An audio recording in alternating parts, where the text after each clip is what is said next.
नमो वीतरागाय नमो अरिहंताणं नमो सिद्धाणं नमो आयरियाणं नमो वज्रायाणं नमो लोई सब साहुणं ऐसो पंचनमुक्कारो सव्वपावप्पणासनो मंगलाणं च सव्वेसिं पडवं हवै मंगलम्। ओम नमो भगवते वासुदेवाय। ओम नमः शिवाय। जय सच्चिदानंद, जय सच्चिदानंद। हसते मुखे झेर पिए नीलकंठी खानदान निस्पृहया याचक में खपे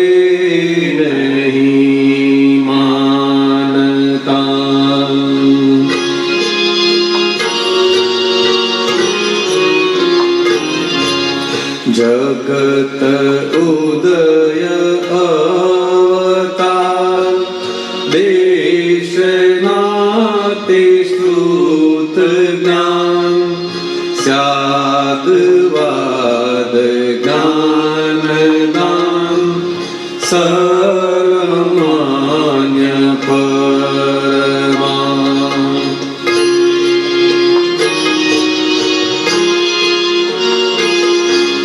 देहाध्यासे खुचेलाने स्थूल सूक्ष्म वर्गना गणेगारी वीतराय भवो भवनिभ्रमणा देह जे प्राप्त थयो गणेगारी ताड़वा कर्म आवरण खगे भगवान न्याड़वा। हसते मुखे झेर पिए नीलकंठी खानदान याचक ने खपे नहीं मानता।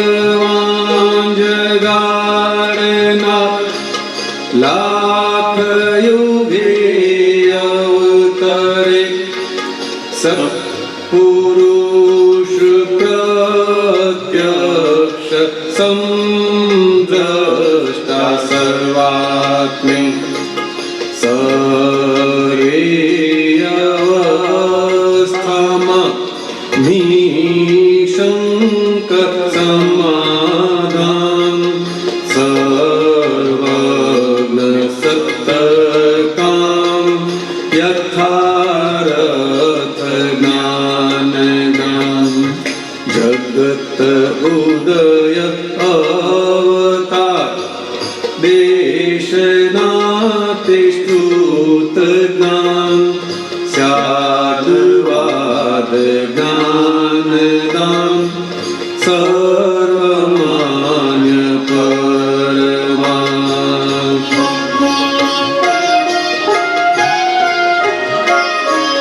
आत्म असवार वीजे अवकाश ऊपर पाक ब्रह्मांडे भेराड्या छतां तिलक माझे पूर्ण ज्ञान झा पान पशु पंखी चतुर्गति जीवाते सर्वव्यापक अभेद मूળ જે છે તે હસતે મુખે ઝેર પીએ નીલકંઠી ખાનદાન નિસ્પૃહ યાચકને ખપે નહીં માનતાન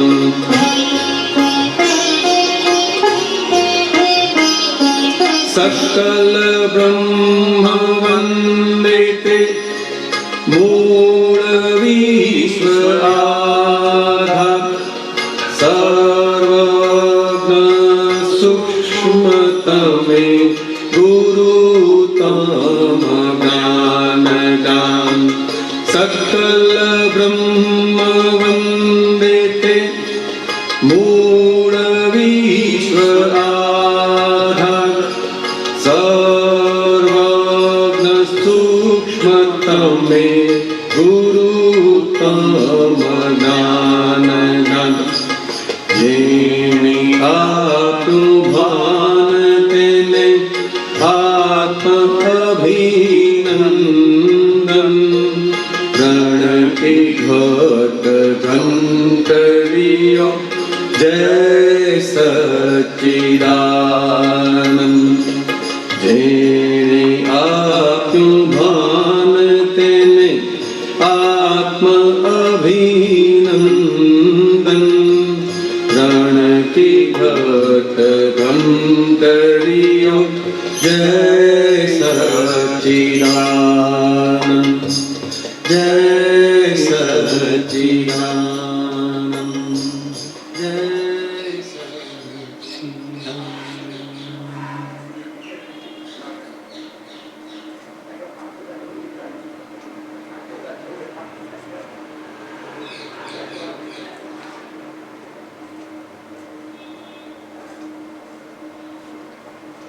જય સચ્ચિદાનંદ.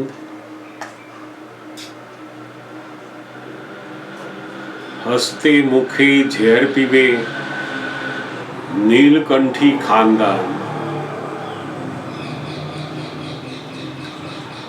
આપણે જાણીએ છીએ બધા કે જ્યારે અમૃત મંથન થયું દેવો અને દાનવો વચ્ચે અને એની અંદર જે ઝેરનો આખો કટોરો નીકળ્યો તે કોણ પીવે?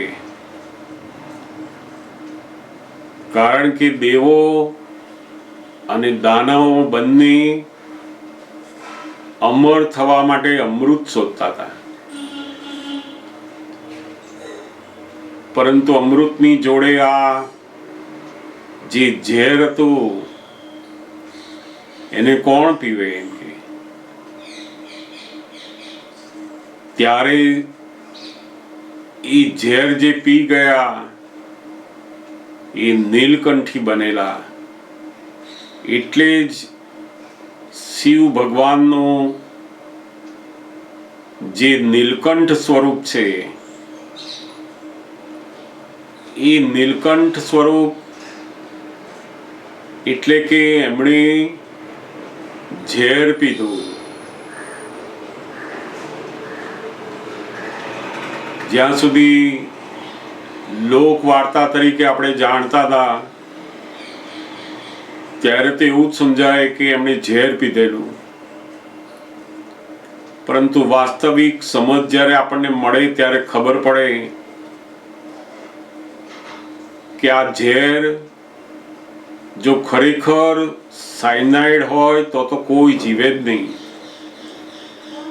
પછી એ ભગવાનનો અવતાર હોય અથવા કોઈ પણ મહાન પુરુષ હોય, પણ એ દરેકને સરખી જ અસર કરે.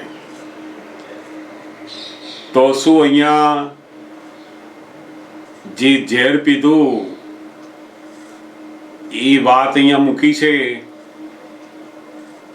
તો કે એ વાત એક રૂપક તરીકે આપણને સમજાવવા માંગતા હતા કે આ જગતની અંદર જે બધા ના ગમતા સંજોગો આવે, કોઈ અપમાન કરનારા સંજોગો આવે, કોઈ તમને ઉતારી પાડે એવા સંજોગ આવે, તમારું ધારેલું હોય એનાથી ઊંધું થાય, એટલા બધા ના ગમતા સંજોગોની અંદર પણ એને હસતા મુખે આપણે પી લઈએ. એટલે કે આપણે એવું સમજણ અંદર આવે કે મને જે ઝેર પીવડાવે છે એ ઝેર એ મારું અમરત્વપણું પ્રગટ કરવામાં ખૂબ જ ઉપયોગી છે. હું આત્મા છું એવું બનવામાં આપણને આ જે ઝેર છે, ના ગમતા સંજોગો, અપમાનના સંજોગો, એ જેને પિતા આવડી ગયા એ નીલકંઠ બની જશે. દાદા ભગવાન નું જે આખું જ્ઞાની પુરુષનું સજીવનપણું એ જ પ્રત્યક્ષ શિવનો અવતાર ગણાય છે.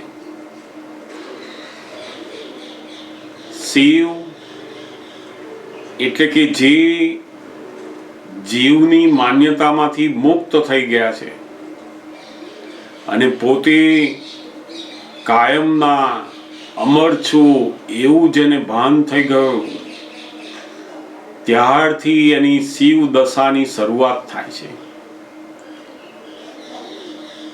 એટલે આ દાદા ભગવાનનો જે અવતાર છે આખો, એ જગતની અંદર બહુ જ મોટો શિવ અવતાર તરીકે કહેવાય. અને એમની જે સ્યાદવાદ વાણી છે કે જે સર્વમાન્ય બધા જ ધર્મના લોકો એમની વાતોને માન્ય કરે એવું જેમનું જ્ઞાન, શ્રુત જ્ઞાન, એ અદ્ભુત શિવ અવતાર આ કાળની અંદર આપણને જોવા મળ્યો.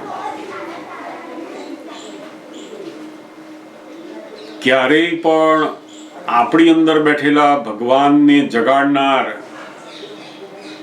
કોઈ એવા પ્રત્યક્ષ સત્પુરુષ લાખો વર્ષમાં ક્યારેય કોક વખત મળે છે. અને એ જ્યારે મળે ત્યારે પોતાની અંદર જ પોતાનું જે ભગવાન પદ છે એને એ જગાડી દે છે. એમના જીવનની અંદર ઘણા બધા પ્રસંગોની અંદર એવું જોવામાં મળે કે ઘણા લોકો એમનું અપમાન કરતા હોય અને છતાં પણ એવા સમયે એ પોતે ઝેરને હસતા મુખે પીવે અને ઝેર આપનારને આશીર્વાદ આપે પાછા. એટલે એમણે કહ્યું કે અમે પણ નીલકંઠ આવું ઝેર પીને થયા છે. જ્યાં સુધી અજ્ઞાન માન્યતા હતી ત્યાં સુધી અમે શું કરતા હતા તો કે અમે અમૃત જ પીવાનું રાખીએ, ઝેર પીએ નહીં. અમૃત એટલે પોતાના અહંકારને જેટલું ગમતું હોય, અહંકાર મજબૂત થતો હોય, અહંકાર ખુશ થતો હોય એટલા જ સંજોગો અમે લેતા હતા. અને ના ગમતા સંજોગો આવે તો બીજાના ઉપર ઢોળી દેતા. જ્યારે અમારી દ્રષ્ટિ બદલાઈ ત્યારે ખબર પડી કે ઓહો, આ બહાર જે અમે અમૃત માનતા હતા એ તો આ દેહાધ્યાસ વધારનારું હતું, એ તો જીવપણાનું જ વધારનારું હતું. ખરેખર આપણું આ બહાર જે ઝેર છે એ તો આપણને શિવ બનાવનાર છે. અને એ દ્રષ્ટિ બદલાયા પછી પેલું ઝેર એ આપોઆપ પીવાવા માંડે અને નીલકંઠ બનતા જઈએ. દાદા ભગવાને બહુ જ સુંદર રસ્તો આ નીલકંઠ બનવાનો આપણને પણ બતાવી દીધો. એમની 5 આજ્ઞા એ આપણને નીલકંઠ બનાવતી જાય છે. શાસ્ત્રોની અંદર જે બ્રહ્મા, વિષ્ણુ, મહેશ, આ શિવ અવતાર એ બધા રૂપકો છે. પ્રકૃતિના જે ગુણો છે સત્વ, રજસ અને તમસ, એ ત્રિગુણાત્મક જે પ્રકૃતિ છે એ ગુણોને સમજાવવા માટેના પ્રતીકો મૂકેલા છે. જેમ જેમ સમય જતો ગયો એમ આ બધા પ્રતીકો ભૂલાતા ગયા અને મૂર્તિઓને સત્ય માનવા માંડ્યા. કૃષ્ણ ભગવાને વેદાંત શાસ્ત્રોમાં દરેકની અંદર આ ત્રિગુણાત્મક જે પ્રકૃતિ છે એ ત્રણેય ગુણોને સમજાવવા માટે આ બ્રહ્મા, વિષ્ણુ અને મહેશને મૂક્યા છે. જો એની વાસ્તવિકતા આપણને સમજાતી જાય તો આપણું શિવપણું ધીમે ધીમે પ્રગટ થતું જાય. આપણે બહાર જે શિવની મૂર્તિ જોઈએ છે એ દરેક મૂર્તિઓની અંદર એનું જે સ્વરૂપ બતાવવામાં આવ્યું છે, શિવલિંગ બતાવવામાં આવ્યું છે, એ બધું જ પ્રતીક સ્વરૂપે છે. એમના માથા ઉપર મોટી જટા છે, ગંગાનું અવતરણ છે, ચંદ્ર છે, ત્રિશૂળ છે, દરેક વસ્તુ એ બધું પ્રતીક સ્વરૂપે શિવનું મૂકેલું છે. જેમ જેમ આપણને સમજાતું જશે ત્યારે જ પેલા સાચા શિવની ઓળખાણ થશે. અત્યાર સુધી તો આપણે આ મૂર્તિ રૂપી શિવને ઓળખીને એમની જ ભક્તિ કરતા, અને એ ભક્તિ એ પરોક્ષ ભક્તિ છે. શિવને જાણ્યા વગર વાસ્તવમાં શિવનું સાચું સ્વરૂપ જ જે કલ્યાણ સ્વરૂપ થયેલા પુરુષો છે, જે ત્રણેય લિંગોથી પર છે, સ્ત્રીલિંગ, પુરુષલિંગ અને નપુંસક લિંગ, આ ત્રણેય લિંગોથી જે પર થયેલા છે એવા સત્પુરુષને, એવા જ્ઞાની પુરુષને જ સાચા શિવ કહેવાય છે. શિવ એ અંતરંગ દશા છે. જેમ જીવ એ પણ એક દશા છે. જ્યાં સુધી ભૌતિક વસ્તુઓની અંદર, ભૌતિક પદાર્થોની અંદર સુખ છે એવી બિલીફ છે, અને એને એવી બિલીફ છે કે હું જન્મ્યો છું, હું મરવાનો છું, આવી જ્યાં સુધી બિલીફ છે ત્યાં સુધી એ જીવ દશામાં છે.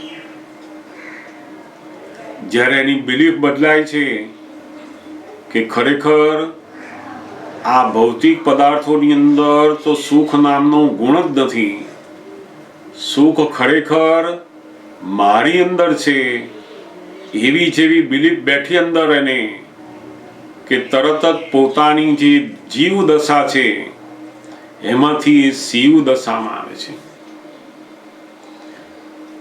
આ જીવ દશા અને શિવ દશા એ પેલી દ્રષ્ટિ ફેરનું કારણ છે.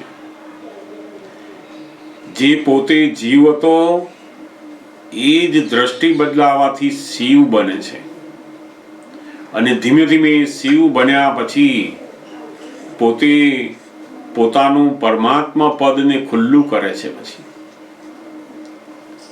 એટલે આ બહુ જ અદ્ભુત કવિરાજનું પદ છે, અને એમાં દાદા ભગવાને આપણને તો આ નીલકંઠ બનવાની ચાવી ખૂબ સુંદર રીતે આપી છે. અને ઝેર પીવાના, ઝેર પીતા જઈએ એટલે આપણું જે જીવ સ્વરૂપનો અધ્યાસ છે તૂટતો જાય અને પેલું જે આત્મ સ્વરૂપ છે એ અમરપણું પ્રગટ થતું જાય. બહુ જ સુંદર ચાવીઓ દાદા ભગવાને આપણને આપી છે અને વ્યવહારની અંદર પણ આપણે સરસ રીતે એને ઉપયોગમાં લઈ શકીએ એવું છે. એમની 5 આજ્ઞા એ આપણને એવી સરસ કામ લાગે એવી છે કે આપણું નીલકંઠપણું એ અંદર પ્રગટ કરતું જ જાય એવી છે. ખૂબ સુંદર આપણે પદને માણ્યું.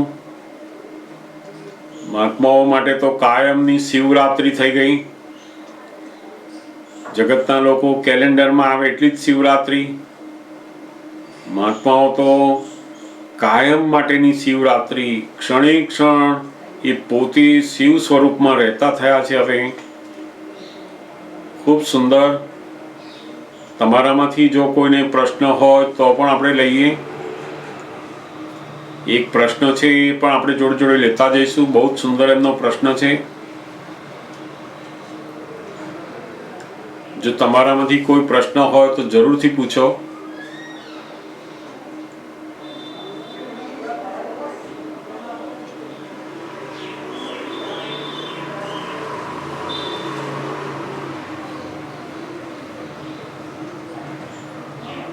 આપણે એક પ્રશ્ન સાંભળીએ એમનો.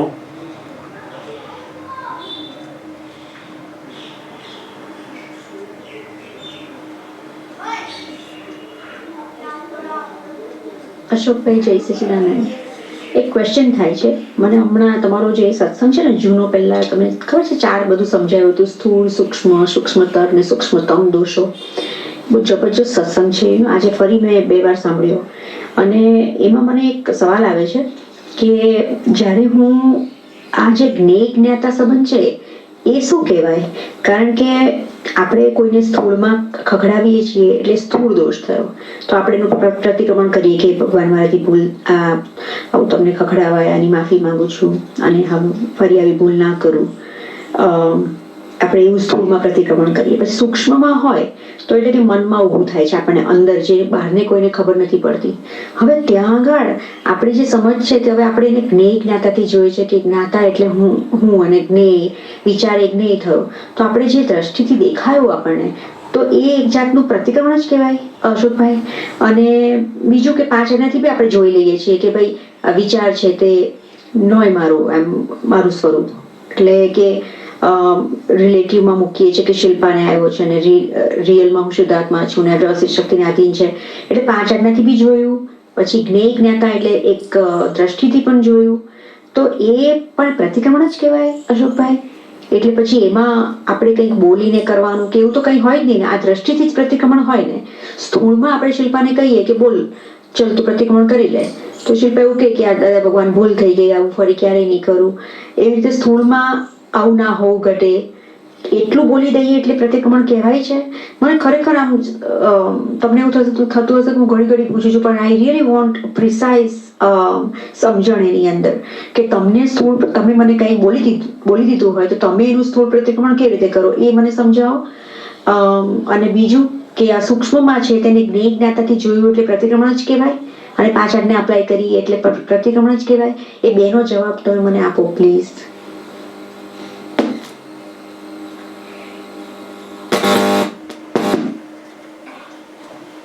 ખૂબ જ સુંદર એમની જે મૂંઝવણ છે આ પુરુષાર્થ માટેની, એ અહીંયા વ્યક્ત થઈ છે. અક્રમ વિજ્ઞાનની અંદર આ જે પ્રતિક્રમણ છે એ સ્થૂળ જે દોષો છે કે જે બહાર દેખાય, બીજી સામેની જે ફાઇલ, જે વ્યક્તિ હોય એને આપણા માટેનો એક અભાવ, એક અણગમો ઉત્પન્ન થાય છે. એવો જે વ્યવહાર બને છે ત્યારે એ સ્થૂળ દોષનું જે પ્રતિક્રમણ છે એ આપણે પોતે શુદ્ધાત્મા રહી અને આપણી ફાઇલ નંબર એકે જે અતિક્રમણ કર્યું એનું પ્રતિક્રમણ એને થાય છે. પ્રતિક્રમણ એ હૃદયના પસ્તાવા સાથેની એક ક્રિયા છે. એવી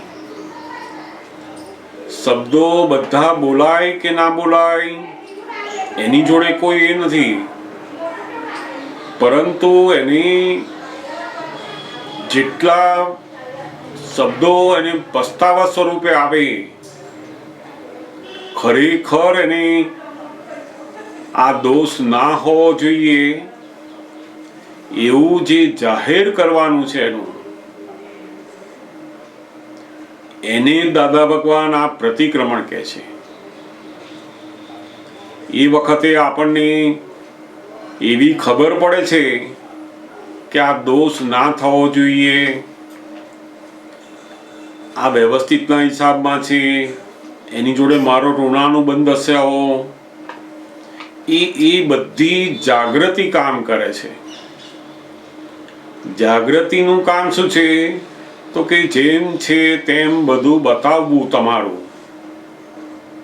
પોતાના મનની અંદરનું, પોતાની વાણીનું સારું ખોટું બધું જેમ છે તેમ બધું બતાવે. અંદર પોતાનું અહંકારનું, પોતાની બુદ્ધિ, બધું અંતસ્કરણનું, પેલી જાગૃતિ અંદર ઉત્પન્ન થઈ એ બધું બતાવે છે અંદર.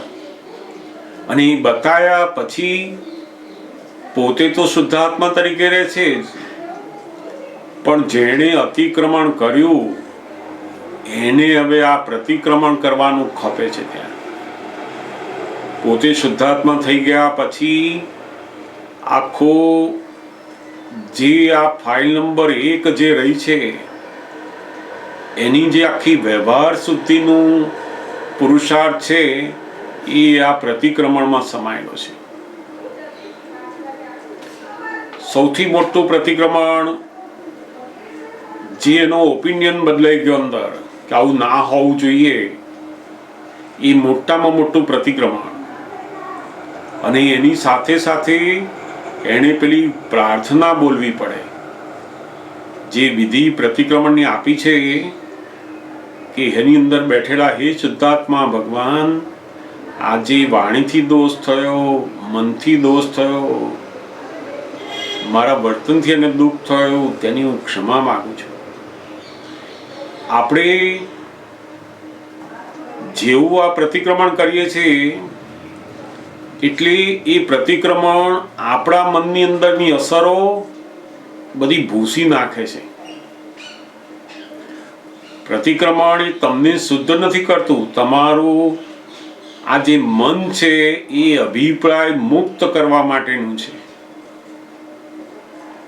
કારણ કે જ્યાં સુધી પેલા મનના બધા અભિપ્રાયો મુક્ત નહીં થાવ તમે, ત્યાં સુધી પેલું જ્ઞાતા પદમાં રહેવું, આ 5 આજ્ઞાની અંદર શુદ્ધાત્મા દેખાયા કરવા, એ પારદર્શિતા નહીં આવે એની.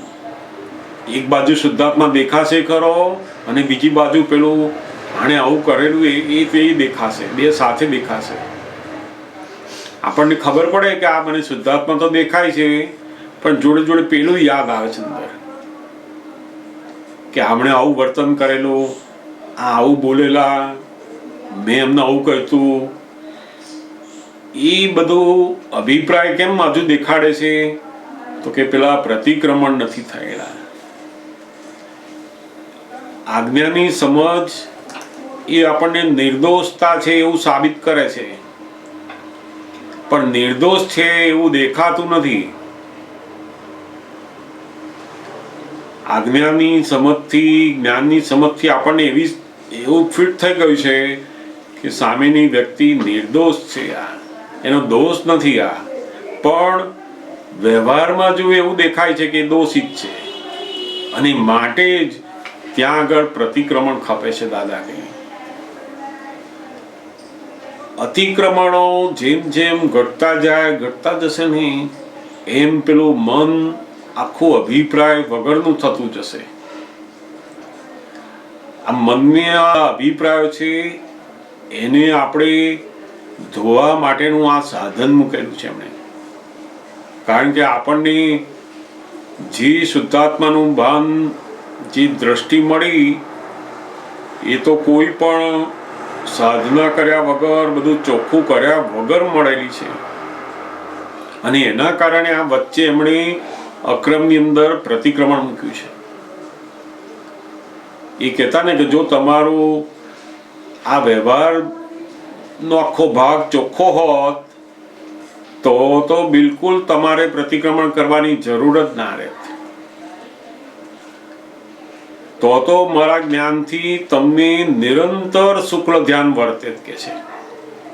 અને શુક્લ ધ્યાન જો વર્તે તો આ જ ભવે તમે મોક્ષે જતા રહો. પણ અત્યારે તમારે કેવું છે તો કે બહાર ધર્મ ધ્યાન વર્તે ફાઇલ નંબર 1 ની, અને અંદર શુક્લ ધ્યાન વર્તે. એટલે બહાર જે ધર્મ ધ્યાન આખું છે એની અંદર શું થાય છે તો કે આ ફાઇલ નંબર 1 ની મન વચન કાયાને શુદ્ધ કરતા જઈએ છીએ આપણે. આ પ્રતિક્રમણ એ પેલા મનને અભિપ્રાય મુક્ત કરાવડાવે છે. જેમ એક જગ્યાએ બધા જ જમવા બેઠેલા હોય અને પેલા પીરસનારા પૂછે, 20-25 જણ બેઠેલા છે, એણે જોયું કે આ બધાની ડીશની અંદર આટલી વસ્તુ આવી ગઈ છે. એને દેખાય છે બધું જ કે આ 15 જણા 20 જણા બેઠા બધું આમની અંદર આવી ગયું છે. એ માણસ પીરસતો હોય એટલે પૂછે ખરો કે ભાઈ આ વસ્તુ આવી ગઈ બધાને, કોને બાકી રહી છે? તો જેને બાકી રહી ગયું હોય એને શું કરવું પડે? એ જો બોલે નહીં ને તો પેલાની ખબર ના પડે. એને કદાચ ખબર હોય તોય પેલાએ જેને વસ્તુ બાકી રહી ગઈ છે એને શું કરવું પડે તો કે હાથ ઊંચો કરવો પડે, ભાઈ મને બાકી રહી ગઈ છે આપજો કહીએ. હવે એ જે વિરોધ એને બતાવ્યો ત્યાં કે મને બાકી છે આ, એ જે બોલ્યો ને એને દાદા ભગવાન કહે છે આ પ્રતિક્રમણ આવું કહેવાય કે છે. એ તમારો દોષ નથી. એ ગમે તેવું સામે બોલ્યો તમારી, તમને નિર્દોષ દેખાય છે એવું સમજાય છે અંદર, તોય તમારે શું કરવું પડે? પેલું બોલવું પડે કે છે. જેમ પેલામાં કેવું બોલીએ છીએ આપણે, એવું આની અંદર પણ કહેવું પડે કે હે શુદ્ધાત્મા ભગવાન, મેં મારી દ્રષ્ટિથી, મારા મનથી એમના વિશે જે દોષ જોયો તેની હું ક્ષમા માંગુ છું. એટલે એ જેવું બોલ્યા આપણે એ પેલું પ્રતિક્રમણમાં ગયો. દોષ ખબર પડવી એ આલોચના થઈ કે આમની જોડે આવો દોષ થયો, આવો વિચાર આવ્યો, આવી વાણી નીકળી, એ આપણને ખબર પડવી અંદર, એ પેલું આપણે અંદર જાહેર કરી ભગવાન પાસે કે ઓહો આવો દોષ થયો આની જોડે. એટલે આલોચના થઈ. પછી એનો પસ્તાવો કરે છે, પ્રાર્થના બોલે છે કે સામેનાની અંદર બેઠેલા ભગવાનને આપણે આ ફોન કરીએ છીએ, પહોંચાડીએ છીએ કે મારે આ ભૂલ થઈ ગઈ આ પાછી. અને પછી પાછું આપણે આપણી અંદર બેઠેલા ભગવાનને પાછી પ્રાર્થના કરીએ કે ફરી ક્યારે એવો દોષ ના થાય એવો હું દ્રઢ નિશ્ચય કરું છું. એટલે પ્રત્યાખ્યાન થયું. આલોચના, પ્રતિક્રમણ અને પ્રત્યાખ્યાન, આ ત્રણેય વસ્તુ જ્યારે પુરુષાર્થ સ્વરૂપે અંદર શરૂ થાય ને ત્યારે પેલું મન આખું ચોખ્ખું થતું જાય છે. ખાલી આપણે શુદ્ધાત્મા થયા, જ્ઞાતા દ્રષ્ટા રહ્યા એટલે આપણે આ બધા દોષો જતા રહેશે એવું નથી. એમાં એ દોષ કોના માટે તો કે જે દોષ બહાર કોઈને નુકસાન રૂપ ના હોય, દુઃખ રૂપ ના હોય અને પોતાને પણ ના હોય. આ તો આપણને અસર કરે છે ફાઇલ નંબર 1 ને, અને પેલા સામેની વ્યક્તિને પણ અસર કરે છે. આપણા દોષો કેવા છે? તો બહાર સ્થૂળ જે બીજાને પણ દુઃખદાયી લાગે છે, અને બીજા સૂક્ષ્મ દોષો જે આપણને દુઃખદાયી લાગે છે. તો આ બંને દોષોનું તો આપણે શું કરવું પડે છે? પ્રતિક્રમણ ખપે છે. અને જે દોષો કોઈને નુકસાનકારી નથી ને પોતાને પણ નથી, ખાલી પેલા કેવળ જ્ઞાનને બાધક છે, એ દોષોને જ પોતે જ્ઞાતા દ્રષ્ટા રહીને એનો નિકાલ કરે છે. એ દોષ પોતાના કેવળ જ્ઞાનની અંદર જ બાધક છે, બાકી એમને બાધક નથી. એમની જે દશા છે એ દશામાં બિલકુલ આપણને બહાર ખબર ના પડે કે બાધક છે. અને બહાર સ્થૂળના દોષો તો દેખાય જ નહીં.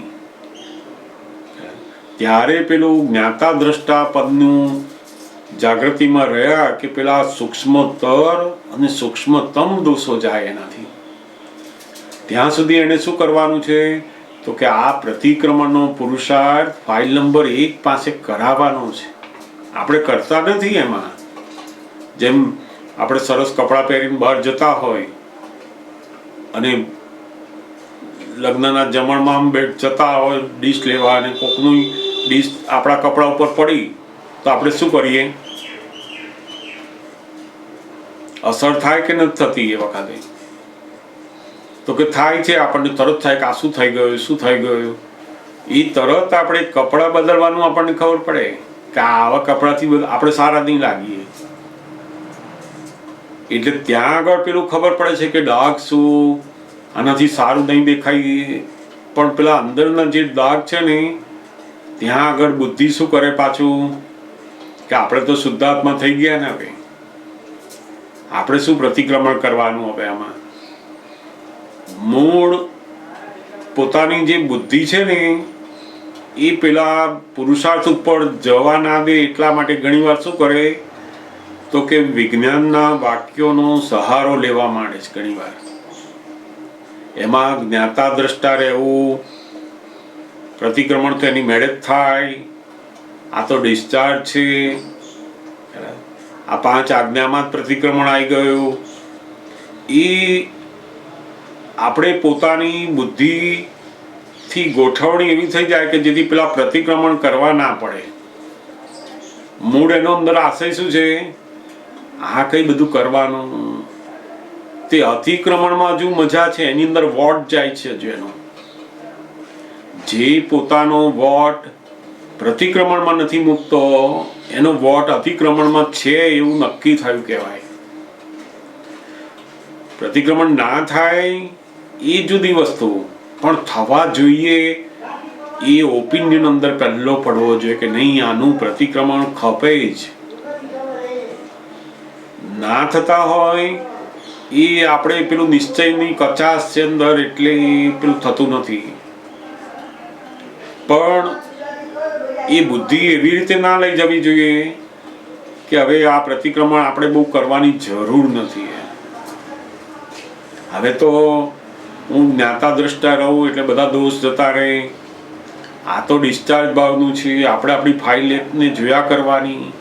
એ જોયા કરવું, જ્ઞાતા દ્રષ્ટા રહેવું, એ જે શબ્દો છે એ શબ્દો અનુભવ ગમ્ય નથી.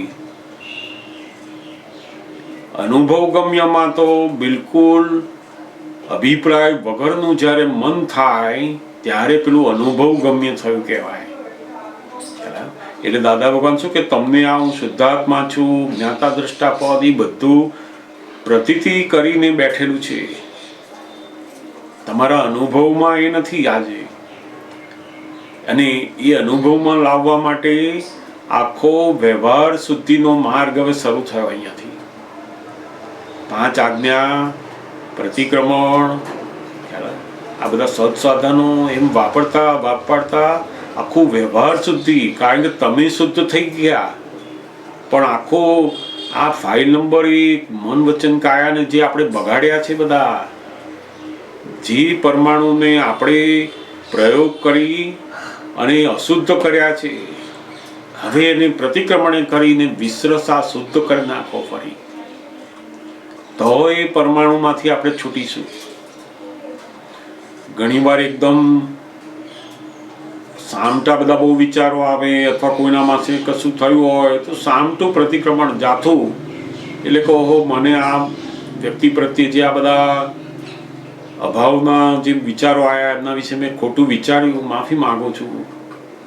એ આખું જેટલા વિચારો આવ્યા બધા એની માફી માંગી, એ જાથું પ્રતિક્રમણ. અને એક એક વિચારને પોતે જોતો જાય, એનું પ્રતિક્રમણ કરાવે. આ જે અતિક્રમણ એટલે શું, તો કે આપણા રિયલ ઉપર રિલેટિવનું દબાણ આવ્યું કહેવાય. આ અતિક્રમણ જે થયું કે આવું કેમ કર્યું અને એવું જેવું દેખાયું આપણને, એટલે આપણું જે રિયલ છે એ દ્રષ્ટિ ઉપર પેલું રિલેટિવનું અજ્ઞાશક્તિનું દબાણ અહીં શરૂ થયું હવે. અને જેવું ત્યાં પ્રતિક્રમણ કરીએ ને, એટલે પેલું જે રિલેટિવનું દબાણ આવતું હતું ને, એ ત્યાંથી આપણે ખસેડી દીધું. પ્રતિક્રમણ કરીએ એટલે શું થાય, તો કે રિયલનું દબાણ રિલેટિવ ઉપર જાય. પછી આ રિલેટિવ અને રિયલ એ બેની અંદર જ શું છે, તો કે જ્યાં સુધી અતિક્રમણો થાય છે ત્યાં સુધી રિલેટિવનું અજ્ઞાશક્તિનું દબાણ પેલી પ્રજ્ઞાશક્તિ ઉપર જાય છે. ખ્યાલ છે? અને જ્યારે પોતે પ્રતિક્રમણમાં મૂકે એને, ત્યારે આખું પ્રજ્ઞાશક્તિનો પાવર આખો અજ્ઞાશક્તિ ઉપર આવે, એટલે એનું બિલકુલ ચલણ ધીમે ધીમે ધીમે ખલાસ થાય છે. દાદા ભગવાન કે ના, આ જ્ઞાન મળ્યા પછી તમારા ક્રોધ, માન, માયા, લોભ સંપૂર્ણ જતા રહ્યા. તો કે આ ક્રોધ, માન, માયા, લોભ ગયા એટલે શું, તો કે આખું એનું વિસ્તારથી આપણે એને સમજવા પડે નહીં. જે ક્રોધ આપણા અનંત ભવોનું કારણ બનતો હતો એ જતો રહ્યો. ક્રોધની અંદર જુદા જુદા પ્રકાર છે. પછી ખ્યાલ આવે, ક્રોધના 4 પ્રકાર છે. જે ક્રોધ એકદમ અનંતાનુબંધી ક્રોધ કહેવાય છે, કે જે ક્રોધની અંદર પોતે કરતા થઈ અને એ ક્રોધ જ્યારે થાય છે ત્યારે અનંત કર્મો બાંધે છે. એમાં એને અનંતાનુબંધી ક્રોધનો પ્રકાર મૂક્યો શાસ્ત્રકારોએ. તો એ જે ક્રોધ હતો ને, એ આ જ્ઞાન મળ્યા પછી જતો રહ્યો. હવે એને ઉદાહરણ આખું સમજવું હોય તો એવી રીતે સમજાય કે જેમ એક પહાડ હોય, મોટો પથ્થર, અને એના ઉપર આપણે ફાટ પાડીએ તો એ 2 પથ્થર જે ફાટ પડે ને જુદા પડ્યા, એ સંધાય ખરો? પછી તો કે ના, પથ્થરમાં પડેલી જે તડ હોય, ફાટ હોય, એને આપણે જલ્દી સુધારી શકીએ નહીં, દેખાય જ તો. એ અનંતાનુબંધી ક્રોધ છે. ઝઘડો થયો હોય ને, એવો થાય કે 2 અંદર એકબીજાના ભેર પાડી નાખે. અનંતાનુબંધી, પાછા ના પડે કોઈ દિવસ. ક્રોધ થયા પછી પણ પાછા ના પડે, એમાં કરવો જ જોઈએ. એ અનંતાનુબંધી. તો જ્યારે આપણને આ શુદ્ધાત્માનું ભાન થાય છે ને, ત્યારે આ અનંતાનુબંધી ક્રોધ આખો ખલાસ થઈ જાય છે. એના પછીનો જે બાકી રહ્યો એ અપ્રત્યાખ્યાની ક્રોધ છે. જે ક્રોધના આપણે પ્રતિક્રમણ નથી થયા, એવા દોષવાળો ક્રોધ હજુ આવશે બધો, ફાઇલ નંબર 1 ને હવે. અને ત્યાં આગળ આપણે એ ક્રોધ આપણા કર્મોનું બંધન નથી કરતો, પણ આપણા સુખને આવરે છે હજુ. એ જેવું અપ્રત્યાખ્યાની બધા ક્રોધ આવશે ને, એટલે ત્યાં શું થશે, એ કસાયો આગળ આપણું જે અનંત સુખ મળ્યું છે ને ત્યાં આવરાઈ જાય છે, અને ત્યાં આગળ એ પ્રતિક્રમણ ખપે છે. પછી કેટલાક એવા હોય કે જે અપ્રત્યાખ્યાની થયા હોય, એમાંથી આપણે પ્રત્યાખ્યાન થયા. નક્કી થયું કે હવે ફરી ક્યારેય આવો દોષ નહીં કરું, પણ છતાંય પાછા એવા દોષ ફરી થઈ જાય પાછા. તો એ જે દોષો છે એ પ્રત્યાખ્યાની ક્રોધમાં આવ્યા પછી એમ કરતા કરતા છેલ્લામાં છેલ્લો જે ક્રોધ છે એ સંજવલન કહે છે. જેમ પેલું પહાડની અંદર તિરાડ પાડીએ તો જલ્દી જાય નહીં. પછી બીજો નંબર જે છે પ્રત્યાખ્યાની, અપ્રત્યાખ્યાની, એ રેતીની અંદર, જમીનની અંદર તિરાડ પાડો તમે, તો એ અપ્રત્યાખ્યાની. પછી પ્રત્યાખ્યાની એટલે જમીનની અંદર લીટો પાડો તમે, એને જલ્દી ભૂસી શકાય. અને છેલ્લામાં છેલ્લો જે સંજવલન છે ક્રોધ, એ પાણીની અંદર આમ લીટો પાડો તમે, એ તો તરત જતો રહે એની મેળે જ. એટલે દાદા ભગવાન કહે છે કે તમારે જ્યારે પેલું સંજવલન દોષો રહે ને ત્યારે તમારે પેલું જ્ઞાતા દ્રષ્ટાથી જ ખલાસ થઈ જશે. પણ જ્યાં સુધી પેલા અપ્રત્યાખ્યાની અને પ્રત્યાખ્યાની છે ત્યાં સુધી ક્રમણનો પુરુષાર્થમાં મૂકવાનું, તો ધોવાશે આ બધા.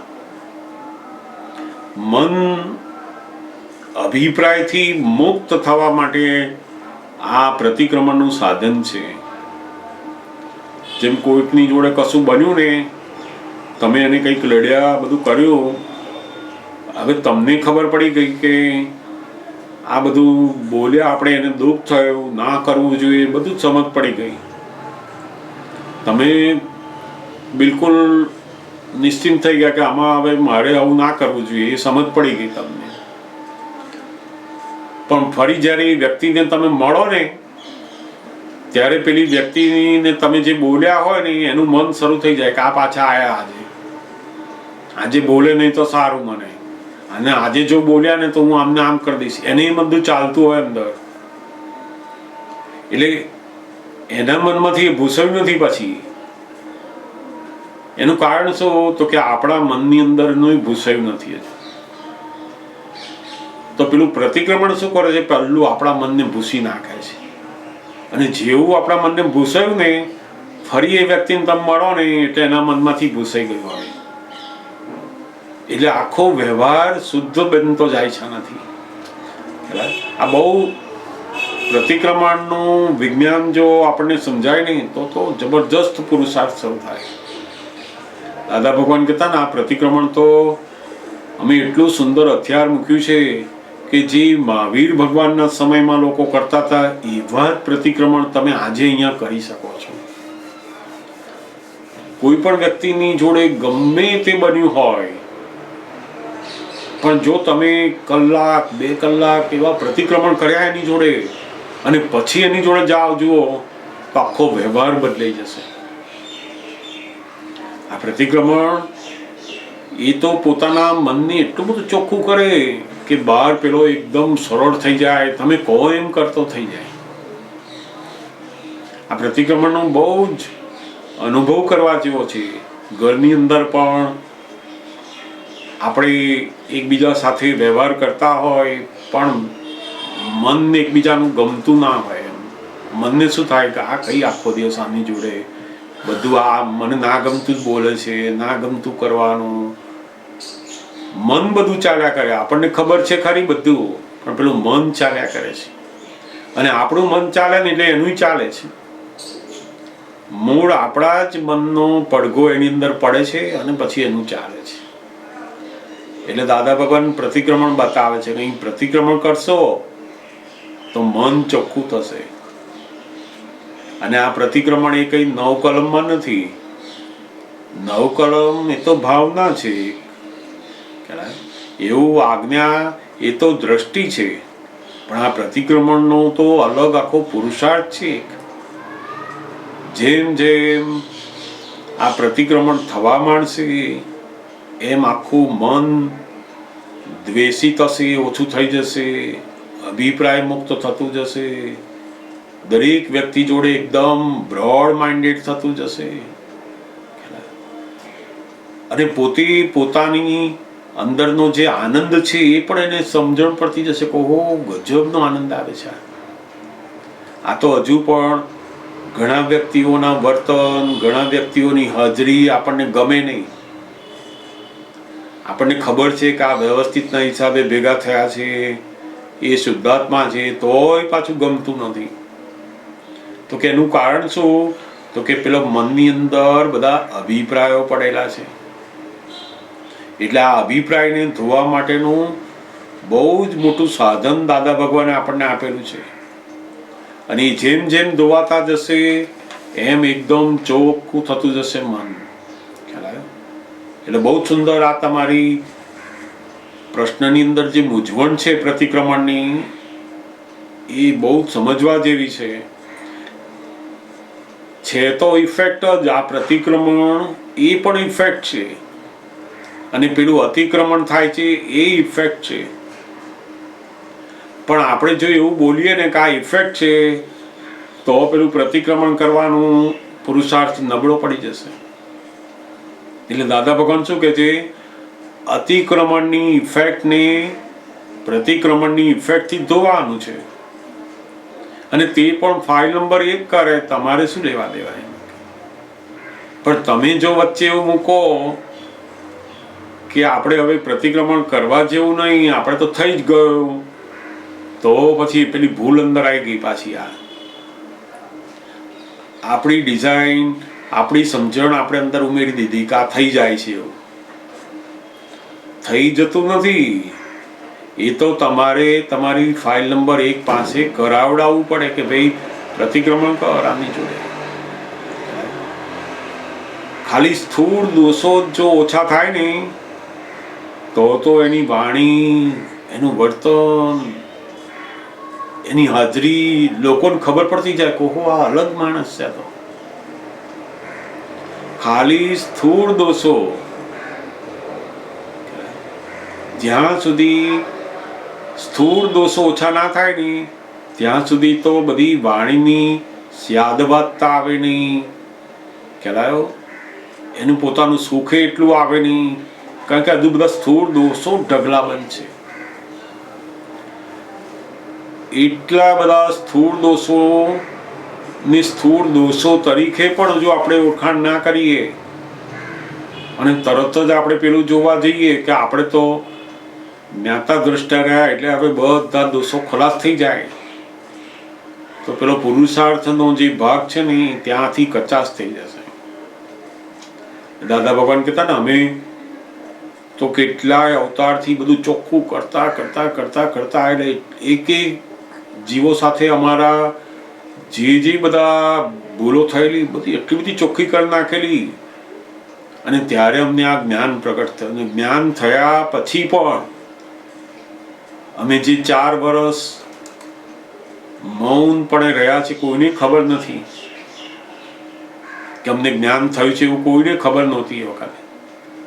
તો અમારા જે 4 વર્ષ છે એ જબરજસ્ત આ બધા ચોખ્ખા થવાની અંદર જ કાઢેલી છે, અને પછી એનું પરિણામ આખું બહાર આવતું ગયું છે. એટલે આ પ્રતિક્રમણ એ તો બહુ મોટો પુરુષાર્થ મૂક્યો છે એમણે. જેમ જેમ આપણને એ વર્ક થતો જશે પસ્તાવા સ્વરૂપે, એમાં બધા દોષો હલકા થતા જશે. એટલે બહુ બહુ સુંદર આ સમજવા જેવું છે. મહાત્માઓની સૌથી મોટો પુરુષાર્થનો જે ભાગ છે આ પ્રતિક્રમણનો મૂકેલો છે. જ્યાં જ્યાં આજ્ઞા રહેતી નથી, શુદ્ધાત્મા રહેતું નથી, નિર્દોષ દેખાતા નથી, છે એવું નક્કી થઈ ગયું પણ દેખાતું નથી. જ્યાં જ્યાં વાણીથી દુઃખ થાય છે, જ્યાં જ્યાં બધા વિચારોથી દુઃખ થાય છે, ત્યાં બધાય અતિક્રમણોના પ્રતિક્રમણ ખપે એને. અને જેટલા દેખાય એટલા કરવાના. અને એવું નથી કે એને આખું બધું બોલવાનું છે, ભાવ કર્મ નો કર્મ, એ તો સમજાવવા માટે છે. એને એટલું જરૂર રાખવાનું કે એની અંદર બેઠેલા હે શુદ્ધાત્મા ભગવાન, આ મનથી દુઃખ થયું, આ વિચારથી દુઃખ થયું, મારી વાણીથી એમને દુઃખ અપાયું છે, તો હું ક્ષમા માગું છું, મને ક્ષમા કરો, ફરી આવો દોષ ક્યારેય ના કરવો એવો દ્રઢ નિશ્ચય કરું છું. હે દાદા ભગવાન, મને શક્તિ આપો. દાદા ભગવાનની સાક્ષીએ, એમની અંદર બેઠેલા ભગવાનની સાક્ષી આ કર્યું આટલું, એ પ્રતિક્રમણ થઈ ગયું. અને પોતાની નજીકની ફાઇલોના તો બહુ જ આ પ્રતિક્રમણો કપે. ઘણીવાર આપણે બધા વ્યવહારની અંદર શુદ્ધતા જોવા જઈએ કે હજુ આમની જોડે કેમ આવું થાય છે, આમની જોડે હું આ જાણું છું તોય અમુક કેમ થાય છે, મને ખબર છે તો પણ કેવા વાણી મારી કેમ આવી નીકળે છે, મારો કેમ આવો આગ્રહ થઈ જાય છે. આ બધું જે હજુ બધું એનું એ થાય છે એનું કારણ શું? તો કે આ મન વચન કાયાનું જે વ્યવહાર શુદ્ધિકરણનો પ્રયોગ છે ને એ બાકી રહી ગયો છે. પેલું દ્રષ્ટિ આપણી શુદ્ધ થઈ ગઈ, પણ જે વ્યવહાર શુદ્ધિ માટેનો જે પુરુષાર્થ છે ને ત્યાં બાકી રહે છે. એટલે એમાં ઊંડું ઉતરવાનું હો. આ વ્યવહાર શુદ્ધિ થયા પછી પેલું જે જ્ઞાન છે એ પ્રતીતિ સ્વરૂપનું છે, એ અનુભવમાં આવશે. પછી જ્યાં સુધી આ વ્યવહાર શુદ્ધિ નથી થઈ ને ત્યાં સુધી પેલું પ્રતીતિ સ્વરૂપે રહેશે, પણ પેલું અનુભવમાં આવશે નહીં. કારણ કે આપણું હું શુદ્ધાત્મા છું એવું ભાન થયા પછી ચોથું ગુંઠાણું સમ્યક દર્શનનું શરૂ થયું. સમ્યક દર્શન એ ચોથું ગુંઠાણું અહીંયા શરૂ થાય અને ત્યાર પછી આગળ પાંચમું, છઠ્ઠું, સાતમું, આઠમું જે છે ને એ બધા આ પ્રતિક્રમણના પુરુષાર્થથી શરૂ થાય છે. પાંચમું જે ગુંઠાણું છે એ પેલા અપ્રત્યાખ્યાની જે દોષો છે બધા એને ધોવા માંડે. પછી છેલ્લા છઠ્ઠું આવે ત્યારે પ્રત્યાખ્યાની એટલા જ રહ્યા હોય. આપણે પ્રત્યાખ્યાન કર્યું છતાંય દોષ થાય છે, એ છઠ્ઠા ઉપર આવ્યો. જેના હજુ પ્રત્યાખ્યાન કર્યા નથી, પ્રતિક્રમણ થયા નથી, તો પાંચમા ઉપર છે. અપ્રત્યાખ્યાની દોષો બધા ઢગલા બંધ છે. એટલે આપણને દોષ દેખાય એવી દશામાં મૂક્યા છે આપણને. એ જ્ઞાની પુરુષની અદ્ભુત કૃપાથી આપણે એ દશા ઉપર આવી ગયા. કારણ કે જગતમાં તો કોઈને પોતાનો દોષ જ ના દેખાય. એમાં હવે આપણને આપણા મન વચન કાયના બધા જ દોષો દેખાય એવા પદ ઉપર આપણે આયા. એટલે ચોથું ગુંઠાણું શરૂ થઈ ગયા. સમ્યક દર્શન. મનમાં કોઈના માટે પણ ખરાબ વિચાર આવ્યો તરત આપણને ખબર પડે કે આ દોષ થયો. જેમ આપણે બહાર નીકળ્યા હોય અને બધી ગાયો જતી હોય, ભેંસો જતી હોય, ઝાડપાન હોય, બધું માણસો જતા હોય, આપણે જોયા અને એની અંદર શુદ્ધાત્મા જોયા તો ભગવાન કે તમે ગુનેગાર કશું નથી આમાં.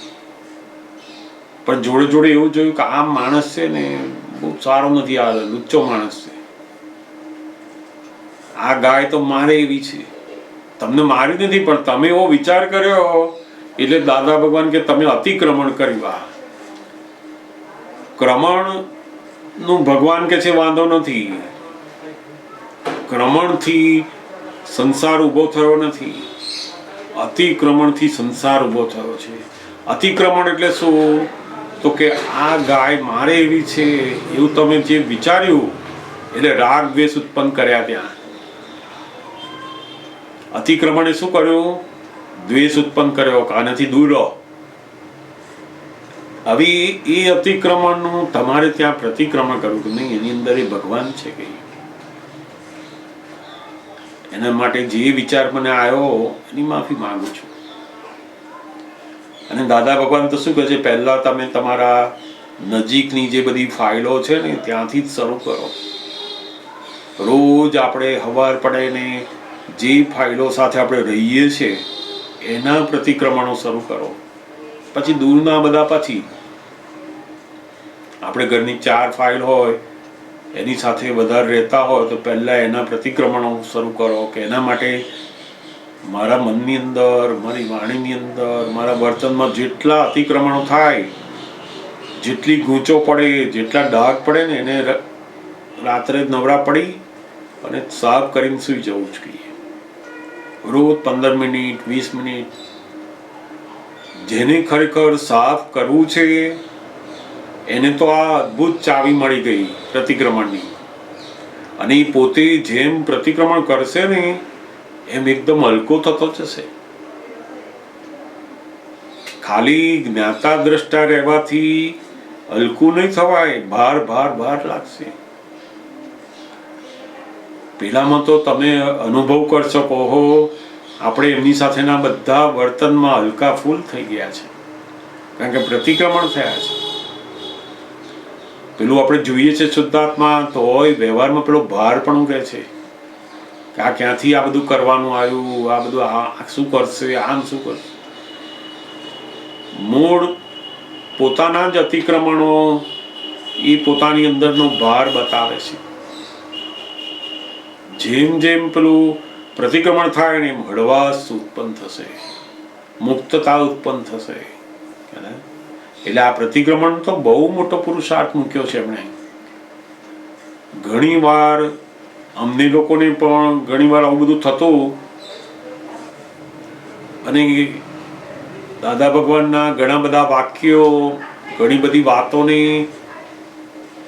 કોઈ બીજી જગ્યાએ આપણે ફિટિંગ કરી દેતા. મૂળ આપણો બુદ્ધિને કેવું હોય છે તો કે અનુકૂળતા એની પોતાની વધારે ફિટિંગ કરી દે બધું. બુદ્ધિને જે ગમતું હોય ને એવું જ્ઞાન એ ફિટ કરી દે છે. પેલું જે કહેતું ને બુદ્ધિ વાઘા પહેરે એવું આમાંય થઈ જાય કે હવે દાદા ભગવાને કહ્યું કે આપણે શુદ્ધાત્મા થઈ ગયા, આ તો બધું મન વચન કાયા તો ડિસ્ચાર્જ છે. હવે આપણે ના હોવું જોઈએ એવું થઈ ગયું તો પ્રતિક્રમણ થઈ જ ગયું. એ તો એટલે બુદ્ધિ શું કરે છે, ત્યાં એટલે સુધી લાવી અને એ વાક્ય વાપરી અને આપણનો પેલો પુરુષાર્થની અંદર નથી જવા દેતું. એટલે પછી દાદા ભગવાન એની જ્યારે હાજરીમાં આવું કંઈક થાય ને એટલે તરત જ એ બતાવે કે આનું માફી માંગે. કેટલીક વાર તો એ પોતે કે જા સામે ચાલીને જઈને માફી માંગી આવે.